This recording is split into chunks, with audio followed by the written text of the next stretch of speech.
eu sou a Bruna Melhorança, sou atriz, apresentadora e locutora. Olá, eu sou a Aline Fonseca, jornalista e assessora de imprensa, e esse é o Rasgando Checklist, podcast feito para você que, assim como nós, ainda não sabe muito bem o que é para fazer, mas continua tentando. E para você mesmo que achou que 30 era a idade do sucesso, mas cá está aos 40, se sentindo cansado e enganado. Então se você já passou dos 30 e identificou quase nada daquele checklist do adulto prêmio, como a casa própria, a estabilidade financeira, o sucesso profissional e o relacionamento incrível, seja muito bem-vindo. E agora, se você já ticou também, já tá com uma vida maravilhosa, seja muito bem-vindo também, que a gente quer saber o caminho das pedras, né, amiga? Exatamente, aqui é esse o nosso objetivo, né? Nosso objetivo, ver essas pessoas que estão na luta, né? E falando em luta, amiga, a senhora tá bem? Bem, é uma palavra muito forte, né? Tô mais ou menos firme, né? Mais ou menos assim, assado, mas tô indo, né? E a senhora, como é que tá? Eu tô medicada. Tá medicada? Então tá ótimo. Então tem tudo a ver com o nosso tema de hoje, né? Lugar de fala, eu posso falar com propriedade, né? Exatamente. Então, tô com um psiquiatra, a terapia em dia, tá tudo certo. Tentando ficar certo, na verdade, né? E a sua também tá, que eu sei que você faz terapia, Sim, né, amiga? comecei. Mas precisa, né? Remédio ainda não tô precisando. Então, e agora pra gente falar sobre esse tema, que é a saúde mental, a gente tem um convidado maravilhoso, que é o Amarildo Félix, que ele é psicólogo, além de ser ator e um autor incrível, mas isso a gente pode falar num outro episódio, né? Hoje ele está aqui como psicólogo. Bem-vindo, Amarildo. Olá, gente. Obrigado pelo convite. Feliz de estar aqui com vocês. Que bom que você aceitou falar desse tema tão importante, né? Importante mesmo, né? Que, nossa, muita gente, né, tem muita coisa, muita dúvida, né, sobre a saúde mental, né? Porque hoje em dia, nossa, afeta tanta gente. E a gente queria primeiro que você explicasse pra gente, Amarildo, o que é transtorno depressivo e como a gente pode identificar os sintomas. Já começamos bem assim, né?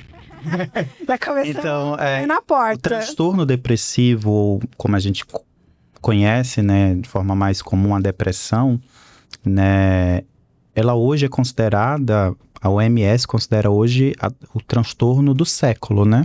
Assim, o século XXI vai ficar conhecido como o século em que as pessoas estão deprimidas, né? Isso é um dado alarmante, assim, um dado preocupante mesmo, que a gente tem que olhar para isso. E como vocês falaram, né, a saúde mental ainda assim é um tabu para a gente discutir, para a gente falar sobre, né? Os primeiros sintomas, assim, de um transtorno depressivo ou a depressão são aqueles que a gente já conhece, assim, meio clássicos, porque tá no senso comum, né? É uma tristeza persistente, uma fadiga excessiva, sabe aquela vontade de não fazer nada, né? Uma ausência de fome ou uma fome também excessiva, ou seja, são emoções que estão desreguladas. Mas aí trazendo uma provocação muito mais da psicanálise, digamos assim, porque além de psicólogo eu sou psicanalista, né? Não estaríamos todos assim, né? Tá todo mundo assim. Paira sobre nós, sobre essa sociedade que a gente vive, essa sensação de fadiga, de uma tristeza. Então, a gente tem que se perguntar, né, se tá todo mundo mal. Tá todo mundo mal mesmo ou é essa sociedade que a gente construiu que está nos adoecendo, né? Então, é bem delicado esse assunto sobre que perspectiva olhar, né? Sobre que olhar a gente vai ter para isso e como a gente pode agir a partir disso. Porque alguma coisa precisa ser feita, porque do jeito que tá, não dá para continuar, né? É meio por aí.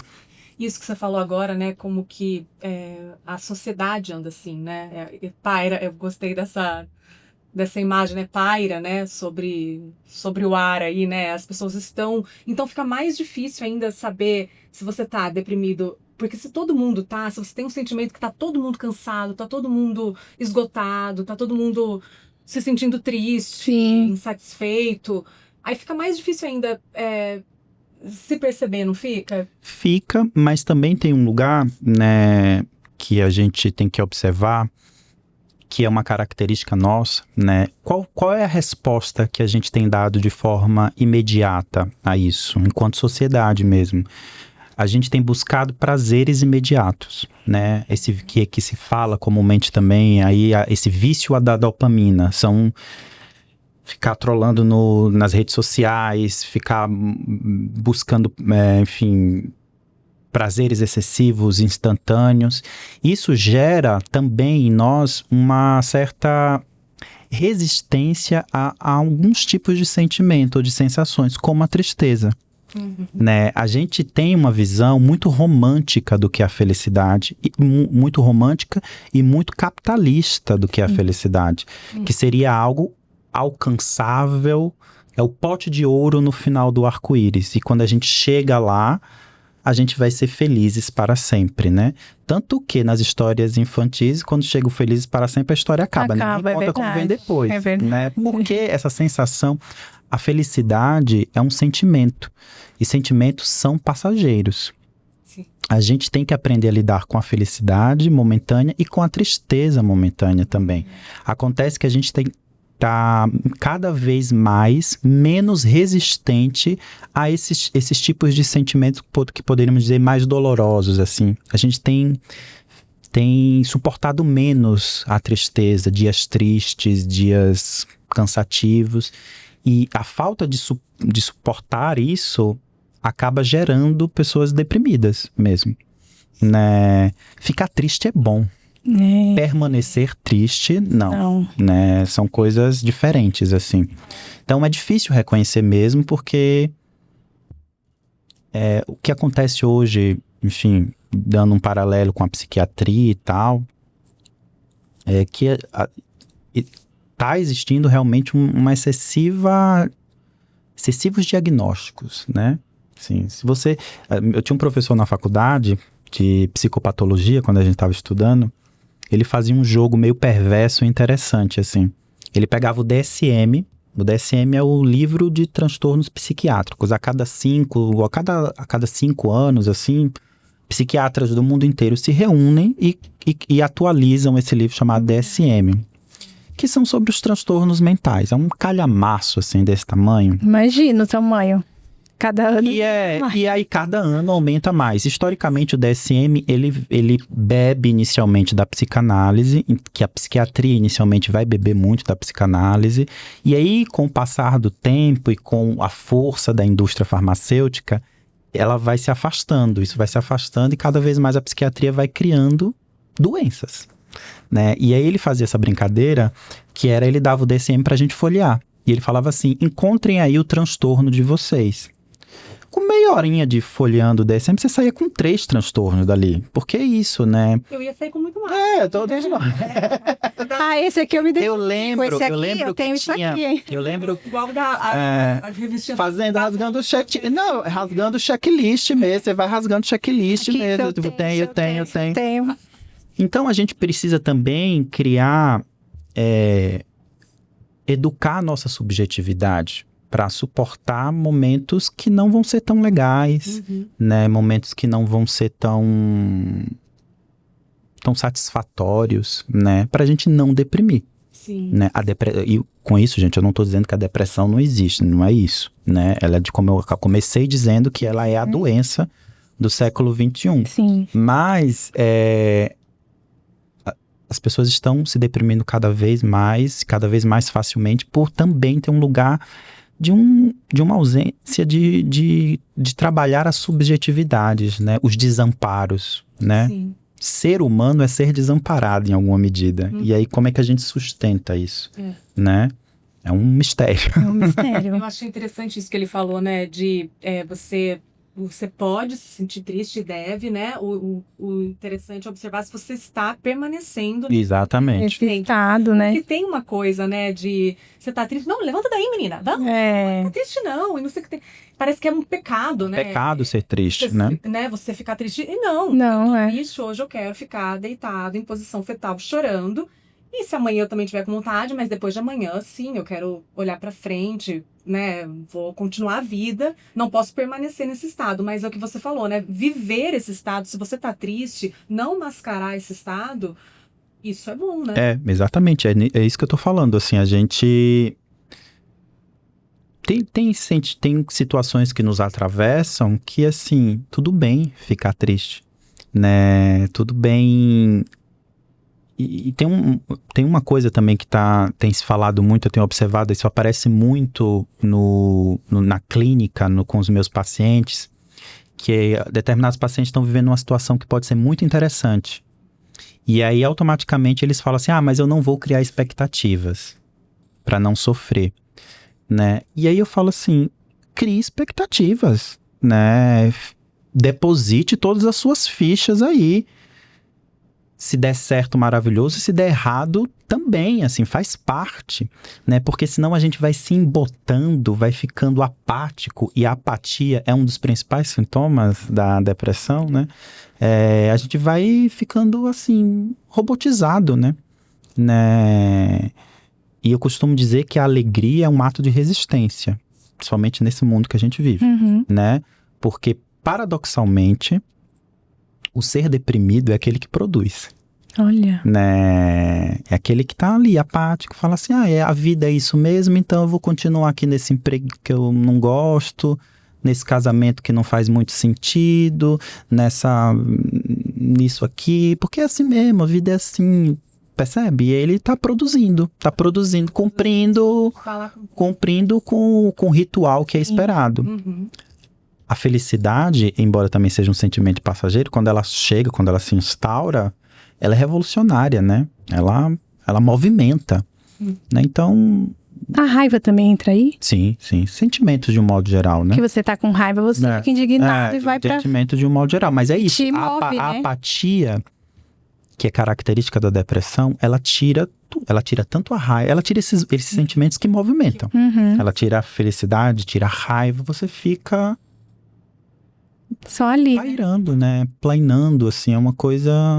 Você aceita o status quo, né? Então... E por isso você produz, né? Pro capital. Eu tô numa fase... que é muito da psicologia social, assim, sabe? Assim, eu tô muito olhando pra esse lado, porque é uma coisa mesmo que eu tenho questionado mesmo isso. Porque, de novo, aparece muito agora com a inteligência artificial, com o ChatGPT e tal, né, os pacientes falam, eu perguntei pro ChatGPT, o ChatGPT disse que eu tenho um TDAH, se autodiagnosticando, né, então, e esse excessivo diagnóstico tem um motivo também, né, é pra medicar. Pra vender remédio. Vender remédio. De novo, eu não estou dizendo que a medicação não é necessária, não é isso. Em alguns casos, sim. Mas não em todos os casos como tem sido visto. Sim. Às vezes só a terapia ou só se deixar invadir por uma tristeza ou por uma felicidade já ajudaria. Né? E a gente tem cada vez menos olhado para isso. Né? Então, é uma coisa que a gente precisa ver mesmo, né?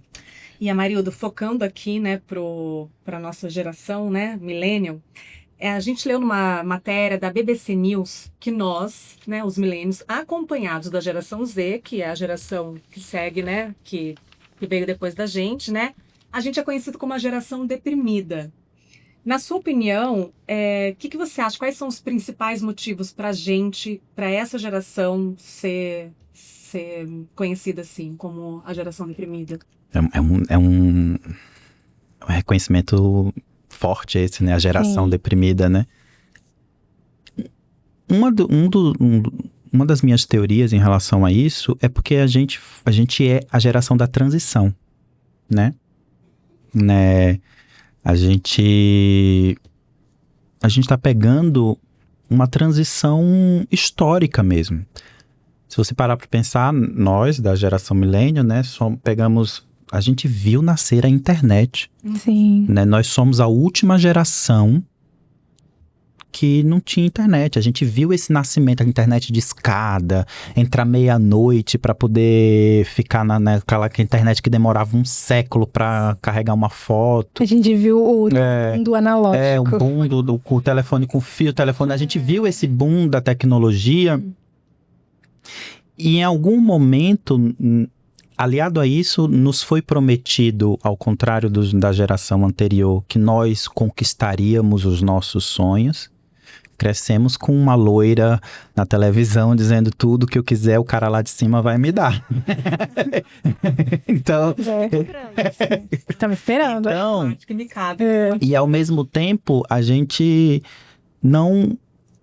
A gente viu essas tecnologias nascerem e só que como toda máquina, né, ela é muito mais rápida que os humanos. E ela nos atravessou, né? Então, tô muito novo para ter sido da geração que comprou um terreno por 30 reais. Por 30 reais. Eu conheço gente que tem amigos que os pais compraram a casa, que é uma mansão, hoje em dia trocaram num Chevette, sabe? Sim, acontecia muito isso, né? Então eu sou muito velho para essa geração e muito jovem para essa geração e muito velho para dançar, fazer dancinha no TikTok para ganhar dinheiro. Então, porque também, embora a gente tenha visto essa tecnologia nascer, eu, particularmente, eu já tô quase a vozinha que não sabe mexer no controle remoto. Tem umas coisas ali que eu falo, gente, eu não sei mais mexer nisso. Tem dois, eu já fico irritada. É um só, eu quero um só. Aí, volume é nesse, esse daqui. E aí, o chat GPT mesmo, eu dei uma bugadinha ali pra entender. Ali, falei, gente, sabe? Quase colocando óculos assim, né? Então... A sensação dessa geração, da geração millennial, é uma sensação de transição. Fora isso, todas as questões sociais que a gente presenciou, e a gente está a nossa geração é de um quase, né? É um quase lá, sabe? É uma ameaça de uma guerra nuclear, que, sabe assim, é uma ameaça de uma quebra da bolsa, é uma ameaça sabe assim, aí isso vai gerando ansiedade, vai gerando deprimindo a nossa geração. Que até a crise climática, né, é um fato que... porque você fala assim, cara, o mundo tá... É isso, né? Vende-se esse lugar da crise climática e tal, não sei o quê. E a gente fala, o mundo tá acabando mesmo, não deu tempo, Não deu tempo nem de alguns sonhos que a gente falou no outro episódio, né, de pessoas que querem ter filho. Muitas não... Sim, como é que eu vou colocar um filho no mundo, né? Não sei como que vai ser, não sei se esse mundo vai pegar fogo, como que vai ser. Então, assim, daqui 50 anos eu não vou mais estar aqui, mas se eu tiver um filho... Sim, ele vai estar... Né, então... É isso, né? Então isso gera, né, uma sensação de uma geração deprimida mesmo. E aliado a isso, né, como eu disse, ao contrário dos nossos pais ou dos nossos avós, é um dado muito... Quando eu me dei conta, assim, uma vez... Quando eu me dei conta que minha avó, por exemplo, com a minha idade, já era avó... Nossa. Né, que minha mãe, com a minha idade, já tinha os 4 filhos, né... É um lugar, assim, da gente... De uma mudança de paradigma temporal também, que a gente está tentando entender ainda. Tá tudo mudando na nossa vez. Sim. Na velocidade da luz. Na velocidade da luz. Então, a gente está tentando entender. E aí, quando a gente tenta entender alguma coisa... Sabe, criança fazendo a lição de casa e ela não está conseguindo entender? Isso gera angústia, isso gera ansiedade, né? E aí, isso deprime. Né? Isso deprime. Que também é o que a gente falou no outro episódio dos marcadores, né? Sim. A gente perdeu os marcadores, né? Da vida adulta, né? Na vez dos nossos pais era... Isso, poucos anos acontecia aquilo, tal coisa, você já comprava um carro, você já tinha família, com aos 30 anos você já estava num emprego legal. Com a sua casa própria. Tem, né, Mas tem um lugar também desses marcadores, quando a gente fala marcador, a gente quer dizer o quê com isso, né? A gente está querendo pontuar algumas coisas ou transformar alguns eventos em regras. A gente vive um momento também, a liberdade, ela pode ser muito angustiante, né? Eu costumo dizer, principalmente para pais ou quando atendo crianças e adolescentes, né? Nada mais angustiante para uma criança do que você dar liberdade para ela. A criança precisa de regra, precisa de horário, precisa de rotina e tal. Então, a gente vive esse mundo também dessa liberdade muito boa, mas que traz angústias, né? Quando a gente fala desses marcadores, a gente tem um costume, a gente se acostumou a naturalizar eventos, né? Então, aos 30 e pouco eu tenho que estar casado, aos uns 40 eu tenho que já estar assim, estabelecido, não sei o quê. E a gente herdou isso da geração passada. Só que ao mesmo tempo, sem a gente entender, ou sem a gente perceber, a gente quebrou isso. Nós quebramos esses marcadores.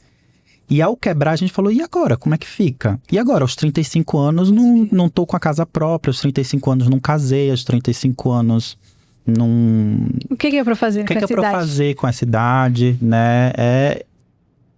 Tem um lugar da liberdade, mas tem um lugar que traz essa angústia mesmo. Sim. Então, quando a gente tira esses marcadores, pode ter um lugar muito interessante, que é, a partir disso, eu posso, a partir do meu desejo, inventar a vida que eu quiser. Né? Tudo bem eu não casar se eu não quiser, tudo bem eu não ter filho se eu não quiser, tudo bem aos 40 eu mudar de profissão, tudo bem, desde que eu banque o meu desejo. E bancar o desejo não é legal, eu vou bancar meu desejo, é legal, tá tudo certo. Não, bancar desejo traz angústia, e é disso que eu digo, né? A gente precisa bancar essa angústia. E a gente tá cada vez menos apto, né, a bancar essas angústias da nossa vida. A gente quer que tudo fique flat, assim, não é. A vida não é a vida bolo não é com açúcar. Amarildo, de acordo com uma pesquisa realizada pela Data Tempo do FEComércio de Minas, né, na região metropolitana de Belo Horizonte, em fevereiro desse ano, a cada 100 milênios, 36 fazem ou já fizeram terapia. E nessa mesma pesquisa, eles explicam sobre as gerações, né? Diz que a geração X, que é a nossa anterior, né, a nossa, é uma geração que entendeu que era preciso lutar para sobreviver. Então, a prioridade era a estabilidade.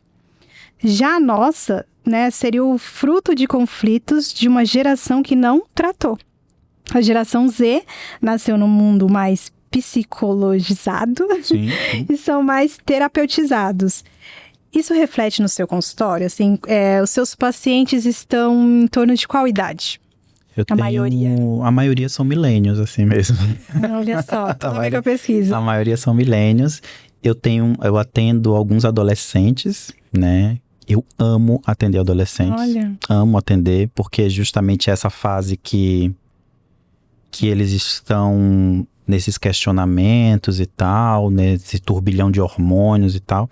E, de fato, eles chegam mais terapeutizados, assim, eles já chegam nesse lugar. Porque na nossa época, né, eu lembro que quando tinha um adolescente que fazia terapia, era uma coisa assim, nossa, faz terapia, problema. Agora, hoje, esses adolescentes, os seus pacientes, estão lá porque querem mesmo? Alguns porque querem. Geralmente, né, é uma demanda dos pais. E aí, alguns chegam assim, não contrariados, mas eu vou ver o que é isso, aqui. Né? E aí cabe ao psicólogo, psicanalista, fazer com que ele entre, né, em análise e tal. E aí alguns entram, outros também, porque também não é para todo mundo, né? Não é, às vezes, de fato, às vezes é uma demanda do pai, dos pais, querem que o adolescente não precisa. Mas esse preconceito em relação à terapia diminuiu bastante mesmo, assim. É isso, na nossa geração era coisa de doido. Né, fazer terapia, nossa, fulano faz terapia. A gente talvez ainda pegou um pouco essa coisa dos pais separados, assim, né? Os pais se separavam e falavam, ai, fulano tá fazendo terapia porque os pais se separaram, né? Então, e a gente foi fazer terapia porque os nossos não fizeram. Mas também tinha um lugar, trazendo também um dado social, né? Os nossos pais, os nossos avós viveram um país muito mais instável que a gente, né? Economicamente falando. Então, para eles, o mais importante era botar comida na mesa. Essa coisa do que eu tô pensando aqui, do que eu tô sentindo, isso deixa para depois, deixa para... Isso não enche barriga. Isso não enche barriga. Então, foram atrás de estabilizar os empregos, foram atrás de dar uma boa educação para nós e tal. Um sinal de maturidade muito interessante que eu costumo dizer sempre para nós, porque assim, há um infantil que nos habita, que vai sempre nos habitar. A gente cresce em torno desse, né? A gente cresce a nossa subjetividade em torno desse infantil, que é a nossa subjetividade, né? É aquele meme que fala, ser adulto é você se perder no supermercado da sua mãe para sempre, né? Essa sensação de que a gente tá dizendo que qualquer coisa que der errado a gente vai partir pro colo de uma figura parental, ela é real, isso não é nada normal, isso nos constitui, né? Mas um sinal de maturidade é quando a gente consegue olhar para os nossos pais e dizer que assim, cara, eles fizeram que era possível, Eles também são seres da subjetividade, eles também são falhos em alguns aspectos, né? E eles optaram, né? A gente está aqui falando de termos geracionais, né? Então, essa geração optou por trazer uma estabilidade, que isso nos proporcionou já que eu tenho essa estabilidade aqui, eu vou atrás do que eu desejo, do que eu quero, dos meus sonhos. E aí agora a gente tá pegando o resultado de bancar o nosso desejo. Falei, eita, eu esperava que fosse diferente. Eita, eu queria que tivesse sido assim. O desejo não era bem esse. O desejo não era bem esse. Cara, eu queria isso, mas eu queria também essa estabilidade aqui. que é o pacote, né? Enfim, é um risco, né? É um risco que se corre. Sim. Né? Mas a terapia, meus pacientes realmente são mais da nossa geração, milênio, assim, né? E eu acho importante, né, o que a gente já falou isso, né, que também a questão da terapia antes era muito elitizada. Desculpa. Né, a terapia antes era uma coisa muito elitizada, né? Não tinha... Quem não tivesse dinheiro para fazer, não fazia, né? Até hoje tem muita gente que acha que não dá para fazer, mas tem muitos meios, né? Existem muitas outras maneiras de fazer terapia, né? Inclusive, eu acho que quem está se formando, atende, tem... Sim, as faculdades, as clínicas, escolas. E também aquilo que você já falou, que esse preconceito, ele tá diminuindo, embora a gente ainda encontra muita resistência, né? Na minha família mesmo tem pessoas com muita resistência na terapia, né? Mas para além da terapia, a gente quer entrar na questão da medicação, né? Eu vi que uma pesquisa feita pela OMS, né, diz que o Brasil é o país com maior proporção de pessoas ansiosas, tem 9,3%, e que 77% da população se automedica, segundo o Conselho Federal de Farmácia, que é aquilo que você também já falou, né? E 16% dos brasileiros tomam medicamento. 16%, o que significa 1 a cada 6 brasileiros. Porém, apenas 5% fazem terapia. Então, assim, a gente está buscando... Eu acho que é o imediatismo, né? A gente quer ficar bem, então eu acho que tomar o remédio, ele aparentemente vai te deixar bem. A terapia é uma construção, né? Você tem que estar lá, é doído fazer, né? Então, tem um processo que nem todo mundo tá afim de bancar por vários motivos, né? Então, e também na pesquisa diz que 11,9%, que é a metade dos que fazem terapia, buscam tratamentos alternativos, como yoga, meditação, medicamento natural, essas coisas, né? E aí também tem a VidaLink, que é uma empresa de planos corporativos de bem-estar. Ela fez um levantamento que apontou que os milênios e a geração Z são os que mais fazem uso de medicamento para saúde mental, especialmente o antidepressivo e o ansiolítico. E que, embora o maior crescimento proporcional esteja entre as pessoas da geração Z, o maior número de usuários somos nós, a geração milênio, né? E aí o CEO e cofundador da VidaLink, né, o Luiz Gonzalez, disse em entrevista à CNN que pensa que os milênios, a gente, né, lidera esse ranking justamente porque a gente está no auge da vida adulta, que é isso que, né, tá casando com o que você falou. A gente está no auge da vida adulta, então a gente está tendo que enfrentar, né, todos os nossos desejos, as nossas frustrações, né? E então você meio que já respondeu, né? Mas essa pressão de se sentir adulto, né? Que você também falou agora que é estar para sempre perdido no supermercado, perdido da mãe, né? Essa sensação, né? Ela fica mais... a gente fica mais vulnerável mesmo, né? Porque a gente tem que lidar com sonhos frustrados, né? Então, acho que é natural que a gente esteja... Não chegou ainda na geração Z, né? Não chegou ainda, vai chegar. Calma, geração Z. O que é teu tá guardado. Também, assim, amiga, a gente também começa a ter que pensar em como a gente vai cuidar dos nossos pais que estão envelhecendo. Eu acho que isso também é uma preocupação também, sim, né? É uma preocupação. Mas, assim, eu achei interessante trazer esses dados, porque o marido já tinha falado, né, sobre a automedicação. Sim, né? sim. E eu ouço bastante podcast, e eu ouvi uma vez um psicanalista, né, dizendo que ele acha que, assim, se ele tiver um paciente que está num estado depressivo, ele vai dizer assim, vamos fazer 2 vezes na semana. Se não resolver, vamos fazer 3, vamos fazer todos os dias, mas não vamos para a medicação ainda.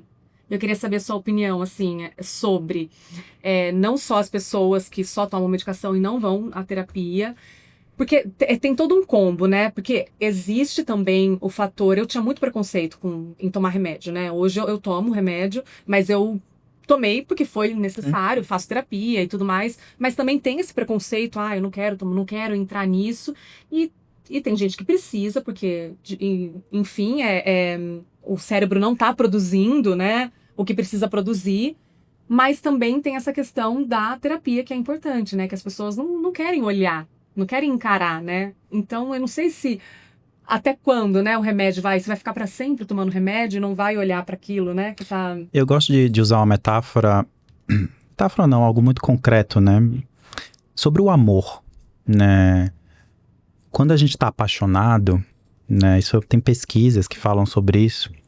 A movimentação, a química cerebral, ela fica de um jeito de... Um sujeito apaixonado tem uma química cerebral de uma mesma pessoa adicta. Ela movimenta os mesmos lugares.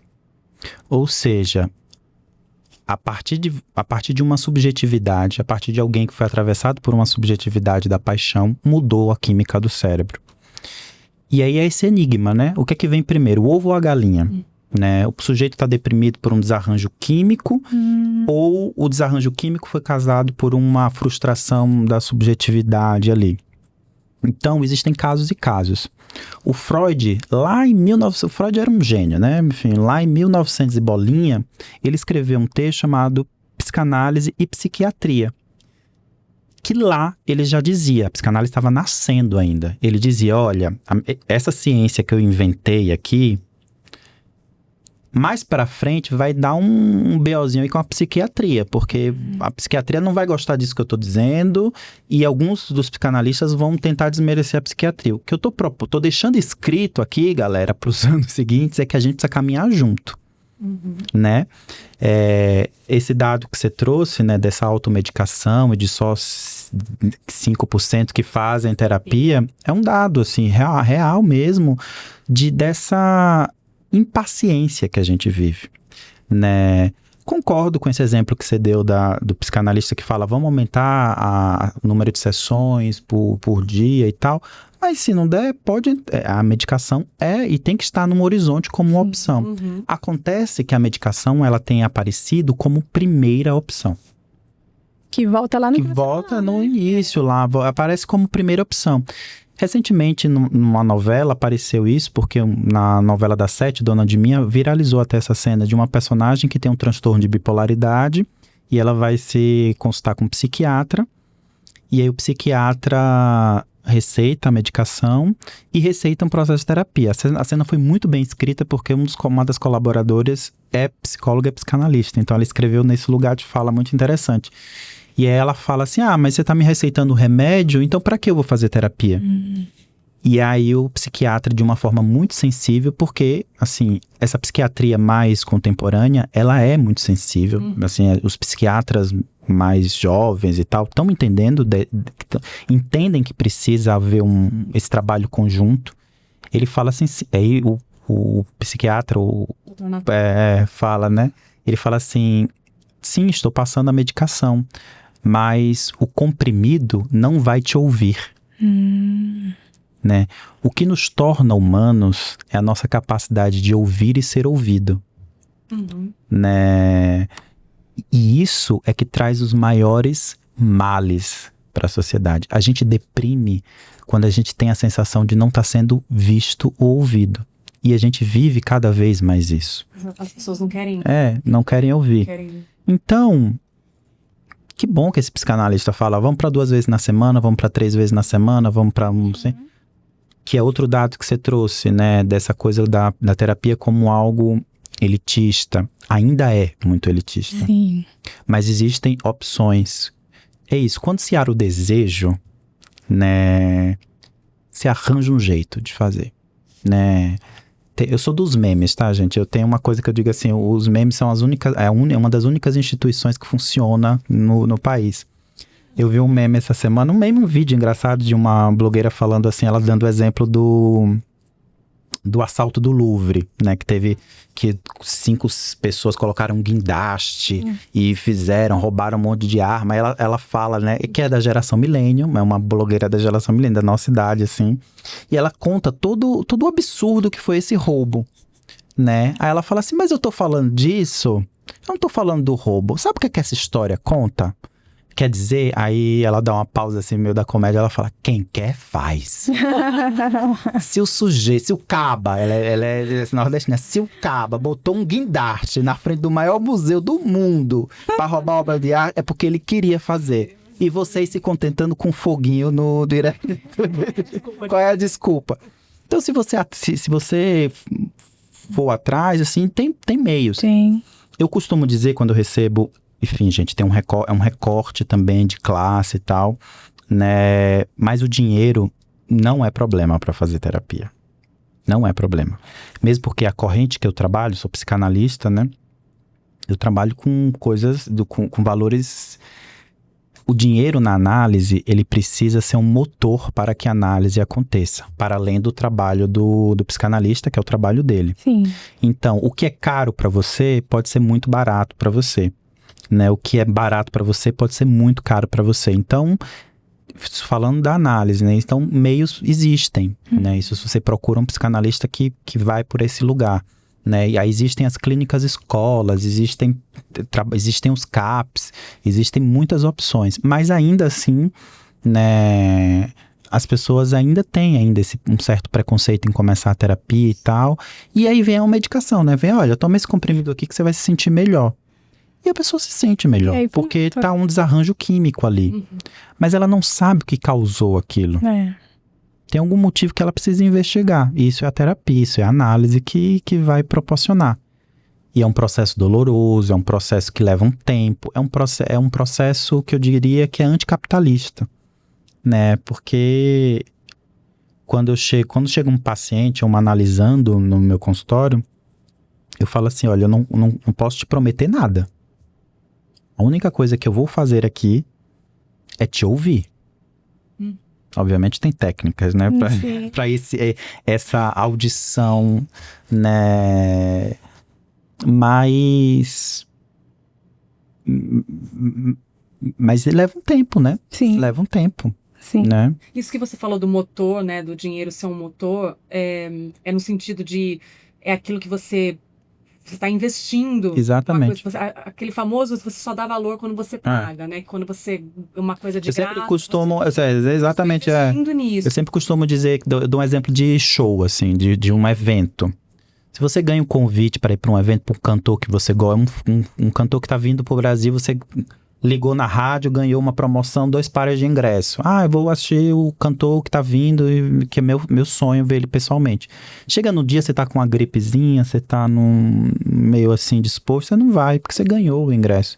Agora, se você ficou lá naquela humilhação da fila virtual para comprar o ingresso, parcelou em 7 vezes e você pode estar, assim, você vai de maca, arrastado, mas você vai pro show.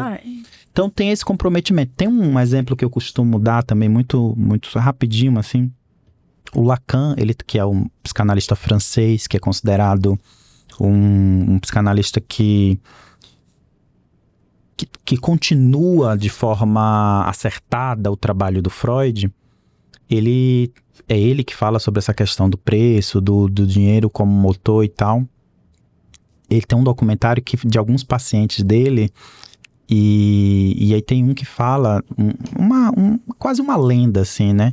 Que o homem mais rico da França foi se consultar com Lacan. E ele chegou pro Lacan e a primeira coisa que ele disse pro Lacan foi assim: eu vim aqui porque disseram que você resolve o problema de todo mundo. E dinheiro pra mim não é problema. Então pode cobrar o quanto você quiser, que eu quero entender isso aí. O Lacan, muito sábio, pegou essa frase dele, dinheiro não é problema, e entendeu que o homem mais rico da França, as relações dele eram mediadas por dinheiro e falou, tá, eu te ouço. Quanto é que você vai cobrar? Ele falou, 1 centavo de franco, e eu quero a moeda. Então, o dinheiro que não era o problema e era o problema desse sujeito, passou a ser o problema real. Então, toda semana ou toda sessão, ele tinha que correr atrás de... Gente, tenta achar uma moeda de 1 centavo hoje. É muito difícil. É mais fácil você achar 100 mil reais do que achar uma moeda de 1 centavo. Então, virou um problema para ele. E isso gerou um motor de análise, de movimentação. O que eu estou dizendo com isso é que, assim, o sujeito chega deprimido, ele entende que precisa fazer terapia, ele fala, cara, eu posso pagar tanto. Cabe do psicanalista, tá, vamos acertar isso aqui, veja. Na minha clínica aparece direto, assim, ficou... Assim, e a análise sempre vai ser caro, tá? O sujeito vai dizer, sempre vai reclamar, e a gente tem que, como psicanalista, ter esse manejo clínico. Né? Porque aparece também muito, não tenho dinheiro pra nada, aí eu tô aqui, vou pagar tanto, aí a sessão do cara é assim, semana passada eu tava em Bariloche, comprei um vinho de 10 mil euros, assim, aí você fala, gente, onde é que tá? Aí é diferente do que um sujeito que realmente que tá em outra situação e realmente não tá conseguindo e pode arcar, e aí são os que investem mesmo, estão mais comprometidos e tal. Né? Então, o motor da análise é nesse lugar aí. Por isso que eu digo que o dinheiro não é problema se há o desejo de fazer. Sim. Porque caminhos existem. Verdade. Né? Amarilda, a gente tem um dado muito importante, né? Pra gente falar aqui, que diz respeito às mulheres, né? A gente sabe que muitas mulheres precisam enfrentar dupla, até mesmo, enfim, tripla jornada, né? Elas têm essa função na sociedade de cuidadora ainda, né? Cuida do filho, cuida do marido, cuida dos pais, cuida de tudo. E... além disso, né, as mulheres representam 64% dos afastamentos por transtornos mentais no Brasil, né, com idade média de 41 anos. E outros dados da Vida Link mostraram que as mulheres são 79% mais propensas que os homens a utilizarem medicamentos para a saúde mental. O crescimento de consumo entre elas foi 2 vezes, né, maior do que entre os homens em 2024. Os seus pacientes são mulheres, assim, na maioria, ou não? Atualmente está bem equilibrado, assim, tá quase meio a meio, mas são mais mulheres. Olha só. Sim, por um paciente tá mais mulher do que homem. Mas isso, pensando numa questão geracional, né, que a gente tá fazendo esse recorte aqui, é porque, e fazendo esse recorte de gênero também, né, vocês mulheres acumularam funções, né? Quando tem essa liberdade sexual e social das mulheres, isso não... Nós, homens, não dividimos as funções com vocês. Vocês apenas acumularam, né? Isso é um dado tristíssimo, é uma coisa muito de um machismo estrutural mesmo que ainda persiste. Sim. Né? Então, tudo bem hoje a mulher trabalhar. Antes não, mulher minha fica dentro de casa, mulher minha cuida da casa, mulher minha inclusive, nessa expressão, né? Minha mulher, Sim. desse lugar da posse e tal. Então não, mulher fica em casa, homem vai para o trabalho, o homem é o provedor. Hoje em dia a mulher trabalha, tudo bem você ter o seu trabalho, mas aqui, desde que você também cuide da casa, né? Por isso que a gente tem que desnaturalizar as palavras, né? Eu costumo dizer que é isso, né? Num casamento, numa união, quando eu ouço isso na clínica, vindo de homens, eu questiono, né? Eu ajudo a minha mulher em casa. Eu falo, ajuda? Como assim ajuda? Não, eu ajudo ela. Mas não é que ajuda, a casa é sua também, você mora ali também. Não é que você ajuda, você tem que fazer, né? É dela, eu ajudo, eu tô aqui. Porque quem é? Olha como eu sou bonzinho. Quem ajuda quando quer, né? E da forma que quer. Verdade. Né? Tem uma coisa também eu vi tem um termo que eu vi recentemente que eu achei maravilhoso, né? Que as mulheres trouxeram isso, né? Que se chama a incompetência programada do homem. Sim. Nas relações, né? Que é isso, né? O homem insiste em não aprender a fazer, porque isso é uma defesa. Então, se a mulher fala assim, amor, guarde ali a janta, aí ele vai, bota a panela dentro sabe assim, ou faz de um jeito muito absurdo para que a mulher se irrite e fala, não, deixa que eu faço. Isso é um ganho psíquico que o homem tem, né? Mecanismo. É um mecanismo perverso, inclusive, né? Então, aí o que resulta nisso? As mulheres cada vez mais sobrecarregadas e e é isso, acumulando funções, é a função do trabalho, é a função lidar com, assim, uma vez eu vi conversando não, numa análise mesmo, uma mulher falou assim, é muito estressante você sair de casa sabendo que quando você voltar já vai estar à noite, você tem que pensar na roupa que você... Sabe assim, eu como homem não passo por isso, né? Então tem uma sobrecarga mental em vocês mulheres que, enfim, resulta nesses dados. Esses dados, né? E eu acho também que...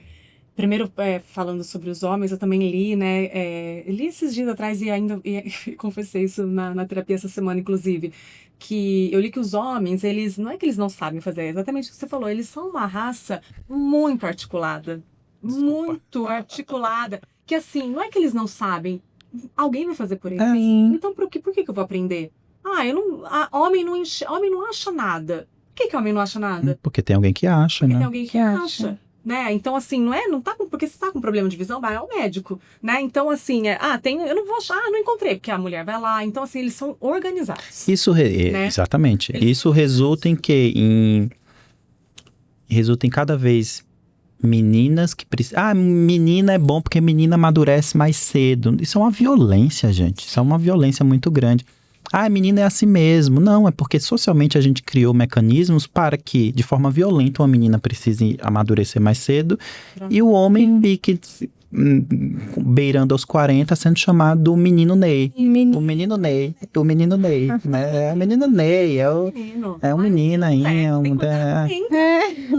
Mas a mulher, a tiazona, né? 40, a tia ali, 40. E, obviamente, não falando exatamente do Ney, para não cancelar isso aqui, mas é essa estrutura, né, de uma pessoa... Olha os fãs do Ney. Dessa estrutura masculina que permite ser eternamente jovem, né, inconsequente, irresponsável. Né? Vamos mudar isso, gente. E também, nesse dado, eu também acredito que tem mais mulheres, que a mulher olha mais para isso também, né? Eu acho que muito desse preconceito com a terapia vem mais dos homens do que das mulheres. Pelo menos a experiência que eu tenho com as pessoas que eu conheço, os homens têm mais resistência à terapia do que a mulher. Isso é um dado de gênero também, né? A mulher, ela tem essa preocupação, né? Com a saúde em geral, né? A mulher tem mais essa preocupação mesmo. Sim. Eu acho que é isso, né? Sim. Amarildo, estamos acabando. Já. Rapidinho, aqui é rapidinho. Queria falar pra você, se alguém tiver nos ouvindo, se alguém tiver não, né? Opa! As pessoas que estão nos ouvindo e vendo. E isso tocar, né? Assim, eu preciso fazer terapia, preciso procurar. Queria que você deixasse os seus canais aí para as pessoas te encontrar. Só me buscar nas redes sociais, me chamar, @MarildoFélix, né? E por lá hoje em dia as redes sociais ajudam muito bastante, né? Eu posto lá conteúdos de saúde mental, de escrita, de poesia e tal, né? Então basta me procurar por lá que a gente consegue dar um jeito de iniciar um processo de análise. Assim, eu costumo dizer que ninguém fica sem análise se não quiser, né? Sim. Então, basta estar lá nas redes sociais que eu tô lá respondendo todo mundo. E antes de terminar, eu queria dizer que a primeira vez que eu fui fazer terapia à tarde também, né? A gente morava juntos quando eu ia. E eu tinha... eu tinha 30 e pouquinho, né? E eu me lembro de uma conversa que a gente teve, não sei se você vai lembrar, que assim, Marilda, eu preciso... tô vendo de fazer terapia, tudo, e você me aconselhando aí. Aí eu falei assim, mas eu só quero se ela me amar. Eu preciso que o terapeuta me ame. Aí você falou, essa é a condição básica para ele te atender, ele vai precisar te amar. O Freud fala uma coisa maravilhosa em relação a isso. A terapia, a análise, a psicanálise é a cura através do amor. Que bonito. É porque no amor que a gente se transforma. É o amor que é o motor da análise. O analista, o terapeuta, ele precisa estar apaixonado pelo que o outro diz. E o analisando precisa ter essa sensação de estar sendo amado para poder confessar, acolhido para poder dizer o que ele não diz nem para ele. Isso é tão lindo, né? Me falou isso, de verdade, foi uma coisa, a gente falou assim, na brincadeira, e você falou isso, assim, sério. E eu me senti muito assim, falei, nossa, então se essa é a condição, se eu vou me sentir amada, eu vou, né? Sem medo. E você se sente amada agora? Pelo seu Sim, terapeuta? agora é outro. Sentir amada. É essencial isso, né? E eu não sei. E a análise, o processo de terapia é no nível da experiência. Ou seja, né, por mais que a gente tente dizer, não sei se vocês já tentaram falar com amigos, você fala, nossa, minha analista, minha terapeuta falou uma coisa, aí você tenta reproduzir, nunca consegue, porque é do nível da experiência individual absoluta. Então o sujeito precisa passar por um processo realmente para entender o que é. Eu deitei no divã a primeira vez aos 14 anos de idade e tô até hoje, né? Ou seja, mais de 20 anos. Né? Porque fui atravessado por um luto, né? Fui entender o luto de meu pai, assim. E se não fosse a análise, eu não sei realmente onde eu estaria hoje, né? O Lacan, só para terminar, o Lacan, ele fala também que um processo de análise muito bem conduzido transforma o analisante em analista. Não à toa me transformei em analista também depois de passar por um processo de análise. Mas nem todo mundo necessariamente vai virar um analista depois que passa por uma terapia. Mas o que ele quer dizer com isso é que ao atravessar esse processo, algo em você muda na sua subjetividade, você passa a se ouvir de uma maneira diferente. Você passa a não parar de repetir os erros, mas errar com dignidade, digamos assim, sabe? Tropeçar com ter consciência, né? E um dos motores, para linkar com aquilo que eu falei, da alegria como uma forma de resistência, um dos indicativos de uma análise também bem conduzida é o humor. É a felicidade, assim, nesse lugar do você olhar para o problema, você fala assim, nossa, de novo, tá vindo aquele probleminha que eu caio sempre, mas agora eu vou cair com pode vir. Vem que agora eu vou me lambuzar nisso. E aí você elabora, né? A análise, ela não promete uma felicidade absoluta. Ela promete uma vida em que você consiga olhar para ela de uma maneira menos culposa, né? Isso é muita coisa, né? Ai, adoramos, né? A terapia aqui, gente. Tem que parar aqui. Muito obrigada. Ai, gente, eu que agradeço. Foi lindo, foi gostoso. Adorou. E aí, gente, o que vocês acharam do papo? Deixe nos comentários, que a gente adora ler, né, Bruna? Sim, e sigam a Marildo e o nosso canal também. E a gente no Instagram também. Sim. Rasgando checklist em todo lugar. Exato. Até o próximo, gente. Tchau, gente. Obrigado.